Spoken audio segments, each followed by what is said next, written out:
This is the Mate 9, Huawei's most glorified phablet in the mid to high-end bracket. Between the Pro version and this regular Mate 9, which one should you choose? Better yet, does it beat my favorite OnePlus 3T? Hey guys, this is E, and I'll try to answer these most requested questions for you.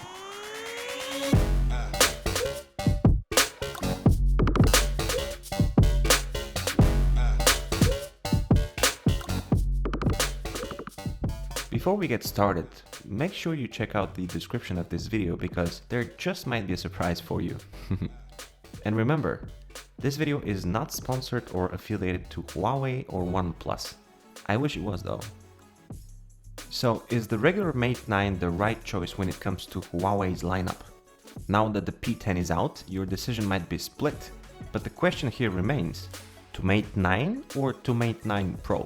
I'm not going to mention the Porsche design version because we all know that it's a waste of money. I've spent the last 10 days using nothing but the Mate 9, and coming from the iPhone 7 Plus via the OnePlus 3T, I have totally mixed feelings.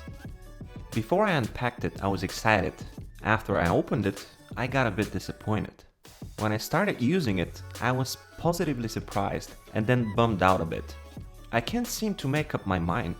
Do I love this phone? Does it irritate me occasionally? Let me elaborate on that. The build quality of the phone itself is definitely great. Everything around it though seems a bit off. Starting from the cheapish earbud rip-off headphones to the plasticky back cover that started flexing and squeaking after the first 2 days. Positioning the volume rocker and power button on the same side still throws me off. If I put this minor annoyance to the side and I remove the back cover, looking at nothing but the phone itself, I can truly enjoy it in its full glory. It feels sturdy yet comfortable, and when I turn it on, boy that screen. Even though it's only full HD, the screen looks gorgeous with those thin bezels and its massive size. Like I mentioned before, the phone is not much bigger than the iPhone 7 Plus, yet this screen always puts a smile on my face. For the first time ever, my 7 Plus started giving me a smaller form factor feel. Unfortunately, my screen joy is quickly thrown off once I enter the phone by the EMUI interface. No matter how many skins I try, I really miss the stock Android experience. The Emotion UI triggers my OCD in a very weird way. To illustrate it, I feel as if I'm looking at something like this. Or this. At least Huawei integrated the drawer into the latest update. Continuing with the UI, I appreciate the little touches like eye comfort, do not disturb, and even screen recording. I'm not talking about the knuckle interactions though. With the exception of the tap to take a screenshot option, everything else including split screen works sporadically, and to be honest looks funny on the side. My biggest complaint with the software though is responsiveness. Every once in a while when I unlock the phone or I close an application, I'll see nothing but my background while waiting for the apps to show up.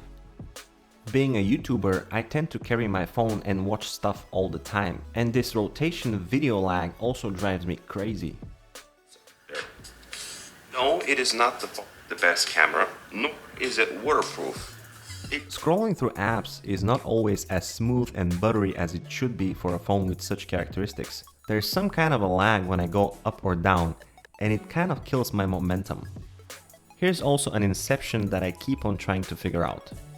The Mate 9 has integrated power consumption application that keeps on reminding me to close apps that are eating my battery. If I were to take a look at what apps I have opened and close them all, that doesn't mean that the consumption reminder won't keep on bugging me on closing the already closed applications. And it doesn't always work in that order. I might close all applications using the power management app, and they will still be available in my running application list. I find myself constantly closing applications using available options. Not a fan of that. Oh, occasionally the phone also gets warm while regular use. I haven't played any graphic intensive apps, but I noticed that the shell gets noticeably warm when I browse or watch videos. So with a 4000 mAh battery, you might think that it lasts a decent amount of time, right? Wrong. I was very excited about the power potential of this phone, but at the end of the day I keep switching the power saving mode on because the Mate 9 has passed the 20% mark even after my all-day application killing spree. So there must be something exciting to talk about, right? There is, and that's the camera. See, if there was only one reason to purchase the Mate 9, it would be for the camera and its ability to take great photos. Video quality is decent, but not very impressive. Photos, however, look stunning, even in low light. The option to change your focus and aperture in post-production is truly fascinating. No matter how many photos I show around to my friends, everyone keeps on saying, "Wow, did you take this with your phone?" There's plenty of options to play around with, and if presets are not enough for you, you can always switch to manual mode and unleash your photography skills. You might ask yourself, is the Mate 9 Pro a justified upgrade? This time I'll use European prices. The Pro version is roughly 200 euros on top of the initial 600 euros you pay for the entry-level Mate 9. For that you get smaller but better 5.5-inch AMOLED display with curved edges and higher Wqhd resolution, 2GB bump in RAM to a total of 6GB, and a larger integrated storage capacity. And that's about it. At the same time you lose some screen real estate while gaining larger bezels on top and bottom. You cannot operate the phone with 2 SIM cards, and for the same reason you lose the microSD expansion slot. Everything else on the Pro version is exactly the same, including the battery, which makes me think that the phone will last even less because of the higher density screen, but that's just an assumption. So after this, I'll leave it to you to decide whether or not the Pro version is a justified upgrade. I personally find the regular Mate 9 better looking and well priced anyway. So here it comes. Is it better than the OnePlus 3T? In my opinion, no.